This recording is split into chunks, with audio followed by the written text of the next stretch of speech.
Have you ever stopped to think that holding on to grudges can be more painful for you than for the person who hurt you? Many times we carry emotional wounds for years, thinking that by not forgiving, we are protecting our pride, our dignity. But what if I told you that forgiveness is not an act of weakness, but of immense strength?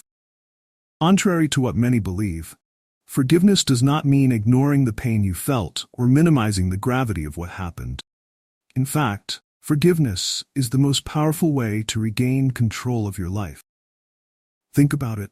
Every time we nurture resentment and grudges, we are giving the other person the power to influence our feelings, our inner peace, and even our physical health. Moreover, forgiveness is not just a benefit for the one who committed the wrong. It is a liberation for you. Those who forgive often feel immediate relief, as if they had dropped a backpack full of stones they had been carrying for years. And deep down, forgiveness does not erase what happened but transforms the way you deal with it. It is the key to your emotional freedom. So why do we resist forgiving so much? Perhaps because the world we live in values revenge more than forgiveness. We are surrounded by a culture that feeds resentment, retaliation, and cancellation. But what if you chose the opposite path? Path of peace. The value of forgiveness is one of the most powerful and profound themes in both Christianity and the work of G.K. Chesterton.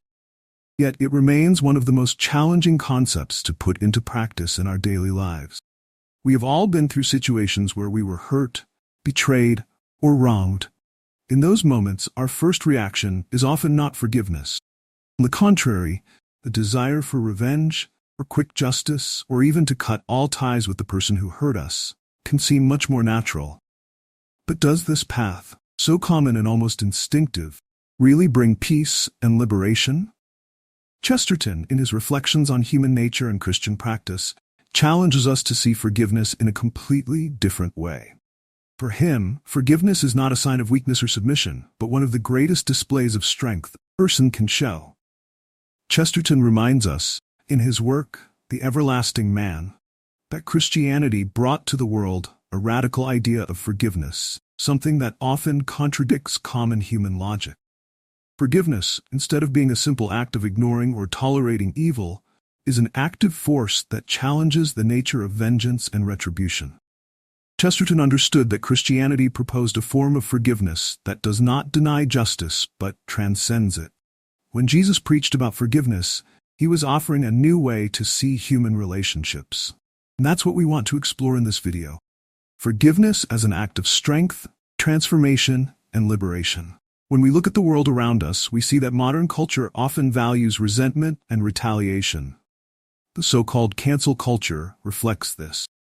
People who make mistakes, often serious ones, are publicly ridiculed and condemned, and forgiveness is seen almost as a betrayal of the victims or justice. It's as if forgiving were a sign that we are tolerating evil or setting aside the value of justice. But is this view bringing us more peace? Or are we feeding a more divided, bitter society, incapable of healing its own wounds? Chesterton believed that forgiveness was the key to restoring both the individual and society. He saw forgiveness not as a simple transaction between the offender and the offended, but as a path to deeper healing. When we forgive, we are not just releasing the other person from the weight of their guilt. We are freeing ourselves from an emotional prison that slowly consumes us. Resentment, grudges, prolonged hurt, all these feelings act like poison in our hearts, destroying our inner peace and often harming our other relationships. This is exactly why Jesus speaks so clearly about forgiveness in Matthew 6:14-15, saying, "For if you forgive other people when they sin against you, your heavenly Father will also forgive you. But if you do not forgive others their sins, your Father will not forgive your sins." What Jesus is teaching here is not just moral advice or a life tip. He is showing a profound spiritual truth. Forgiveness is the key to our own liberation. He directly connects the act of forgiving others with our experience of divine forgiveness. When we refuse to forgive, we are, in a sense, closing ourselves off from the grace that God offers us. And this is a truth that Chesterton deeply understood. Forgiveness, according to Chesterton, is also an act of humility. By forgiving, we acknowledge that we ourselves are fallible, that we too make mistakes, and that we also need the forgiveness of others and of God. Often, our resistance to forgiveness comes from disguised pride, from the idea that we are always right, that our pain is more important than the other person's, and that somehow, by forgiving, we would be giving up our moral superiority. But Chesterton warns us against this kind of thinking. He saw in forgiveness a way to recognize the essential equality between human beings. We are all, in some way, in need of grace. Additionally, Chesterton was always a defender of the power of paradox, and forgiveness is one of the greatest paradoxes of Christian life. The act of forgiving seems at first glance like surrender, a loss of power, but in reality, it is one of the greatest acts of power we can perform.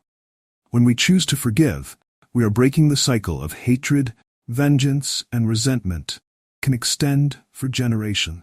We are affirming that love and mercy are stronger than injustice and pain. Chesterton understood forgiveness as a form of spiritual combat, not fought with weapons or harsh words, but with grace and compassion. And here we can make a clear connection to our modern life. We live in a world that is increasingly polarized, divided by ideologies, beliefs, and wounds. Our social networks are filled with fights, arguments, and offenses. In this context, forgiveness may seem like an outdated, even impractical idea. But if we stop to reflect, perhaps what the world really needs is more forgiveness. Not superficial forgiveness, which ignores injustices or minimizes suffering, but true forgiveness that acknowledges the wrong but chooses not to be consumed by it. Think about how many times you've carried grudges for long periods, repeatedly reliving what happened in your mind. These memories often seem to trap us. We become stuck in the past, unable to move forward because we are so focused on the other's wrong, that we forget that the real power of transformation lies in our own hands. By forgiving, we free ourselves from that prison. And just as Jesus taught us, forgiveness has a redeeming effect. It not only transforms our relationship with the other person, but also transforms our relationship with God. When we forgive, we are participating in something greater than ourselves. We are entering into a cycle of grace that begins and ends with God. This is why forgiveness is an act of faith, as much as it is an act of love. Ultimately, Chesterton invites us to see forgiveness in a broader and deeper way. He reminds us that by forgiving, we are choosing freedom instead of imprisonment, healing instead of wounds, peace instead of inner conflict. It is an invitation to personal and spiritual transformation. And in this world that seems so thirsty for quick justice and punishment, forgiveness may be the greatest act of rebellion against the culture of hatred and resentment. As Chesterton said, forgiveness is one of the greatest weapons Christianity offers the world. May we, as Chesterton and Jesus teach us, be agents of forgiveness and grace, both in our personal lives and in the society around us. As we dive deeper into understanding forgiveness through the lens of G.K. Chesterton and the Christian perspective, it is important to recognize that the development of this concept goes far beyond a simple act of mercy or an elevated moral attitude. At the heart of forgiveness, we find something that defies human logic.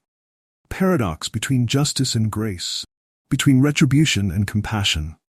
Chesterton, in his work, The Everlasting Man, captures the essence of this paradox by pointing out that Christianity introduced to the world a new way of looking at evil and how we should respond to it.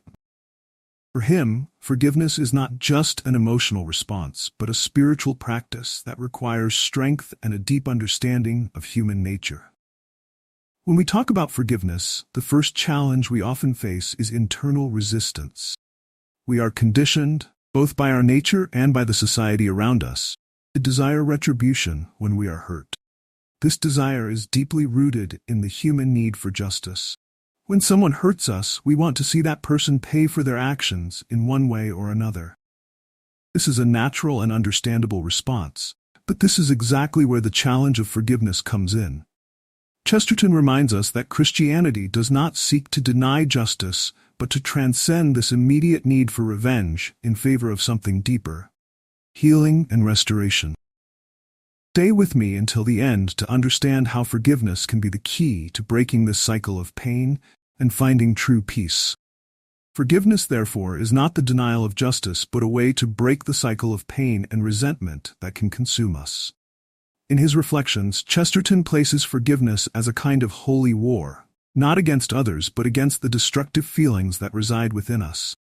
When we forgive, we are fighting against hatred, bitterness, and the desire for revenge that can easily take over our hearts. We are choosing a spiritual battle instead of an emotional one. A practical example of this battle is the corrosive effect that a lack of forgiveness can have in our lives. Think about how many times you've held on to resentment for long periods. Perhaps it was because of betrayal, a harsh word, or a misunderstanding that was never resolved. At first, holding on to that resentment may seem justified, as if it were a way to ensure that you don't forget what was done to you. But what we often don't realize is that the more we cling to these feelings, the more they consume us. They begin to affect not only our relationship with the person who hurt us, but also our other relationships, our mental health, and even our physical well-being. There are numerous studies showing how a lack of forgiveness is related to stress, anxiety, and depression. When we hold on to resentment, our bodies respond in ways that harm our health, as if they were in a constant state of alert fight. This is one of the reasons why forgiveness is not only a spiritual act, but also a form of self-care. By forgiving, we are releasing the burden that resentment places on us and allowing our bodies and minds to find peace. Chesterton also invites us to reflect on the role of forgiveness in human relationships in a broader sense. In What's Wrong with the World, he explores the idea that modern societies tend to move away from forgiveness in favor of severe and retributive punishment. In our contemporary culture, the notion of justice is often tied to the idea that the person who errs must pay in some way, whether through public humiliation, loss of status, or even social exclusion. We see this clearly in the so-called cancel culture, where individuals who make mistakes, often publicly, are quickly judged and condemned by an invisible tribunal that operates on social media. This phenomenon reflects a collective desire for justice, but also exposes a great deficiency: the absence of space for redemption and forgiveness. Instead of offering people the opportunity to learn from their mistakes and grow, modern culture often prefers to discard those who have failed. Chesterton, this approach is completely at odds with the Christian spirit, which always offers a second chance. Forgiveness, in this context, is a way to restore human dignity, not only for those who have erred, but also for those who have been hurt. And this is where Jesus' teaching in Matthew 6:14-15 becomes crucial. When Jesus tells us that we must forgive others so that we too may be forgiven, he is showing us that forgiveness is not just an isolated act. It is part of a cycle of grace that involves both the forgiver and the forgiven. By forgiving, we are opening the door for God to release us from our own failing. It is a reciprocal process that brings healing and restoration to both parties. What is important to understand here is that forgiveness, according to Chesterton and the Bible, does not mean ignoring the wrong that was done or pretending it didn't happen. Often, resistance to forgiveness comes from the fear that by forgiving, we are somehow excusing or legitimizing what was done. But true forgiveness is not permissive. It acknowledges the gravity of the wrong, but chooses not to let that wrong continue to dictate how we live or treat others. In other words, forgiveness is a conscious choice to interrupt the cycle of pain, not deny it. Chesterton also believed that forgiveness plays an essential role in maintaining social order. In a society where forgiveness is practiced, people are less inclined to hold grudges or seek revenge. This creates a more peaceful and harmonious environment where relationships can be restored and conflicts resolved in a healthy way. In contrast, a society that refuses to forgive becomes increasingly divided and bitter, with social tensions building until they become uncontrollable. And this principle can be applied not only at a macro level, but also in our personal lives. When we choose to forgive, we are creating space for our relationships to heal. This doesn't mean that we must always reconcile with those who have hurt us. In some cases, it may be necessary to establish healthy boundaries. But even in these cases, forgiveness still plays a fundamental role because it frees us from bitterness and allows us to move forward without carrying the emotional weight of the past. Another important point that Chesterton highlights is the connection between forgiveness and humility. Forgiving requires us to acknowledge our own fallibility. This is something that often costs us because we prefer to see ourselves as victims or as just people who have been unfairly treated. But the truth is that at some point in life, we have all made mistakes and needed the forgiveness of others. When we forgive, we are essentially recognizing this truth and extending the same mercy that, at some point, we will also need to receive. Chesterton, as a Christian thinker, deeply understood the importance of this reciprocity. He saw forgiveness as an act that reflects the very nature of God, who offers abundant and unconditional forgiveness to all who seek it. By forgiving, we are in a way participating in this divine nature, reflecting in our own lives the love and mercy we receive from God. And it is this spiritual aspect of forgiveness that makes the act so powerful. By forgiving, we are not just releasing the other person, we are aligning ourselves with the heart of God. This brings us an inner peace that cannot be found anywhere else. Often, this peace comes not because the situation was resolved the way we expected, but because we chose not to let hatred and resentment consume us. Forgiveness, according to Chesterton and the Bible, is an act of power, not the power to dominate the other or impose our will, but the power to free ourselves from the emotional chains that bind us to the past. It is a power that transcends human justice, offering in its place something much greater, divine grace. Thus, when we reflect on the role of forgiveness in our lives, we must remember that it is not a weakness, but one of the greatest demonstrations of strength we can exhibit. As Chesterton said, forgiveness is a paradox, for it seems like surrender, but it is in fact a victory. By choosing to forgive, we are choosing freedom, peace, and healing, both for ourselves and for the world around us. And this choice is one we can make every day, in our small interactions and in our great challenges. Forgiveness, after all, is not a one-time event, but a continuous practice that, if cultivated, has the power to transform our lives and the society we live in.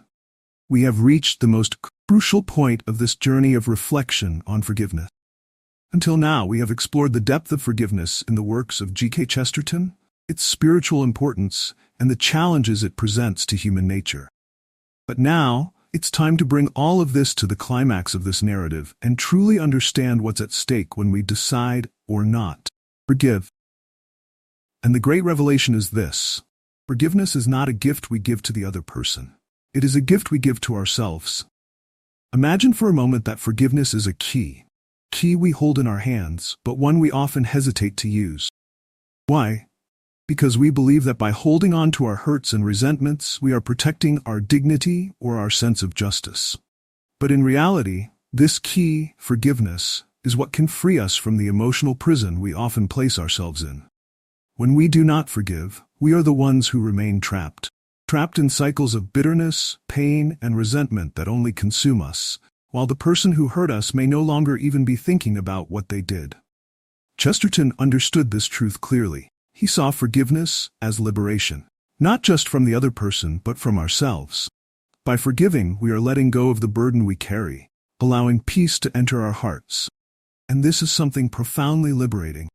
It offers us the possibility of no longer being defined by the offenses we received, but by the choices we make to move forward.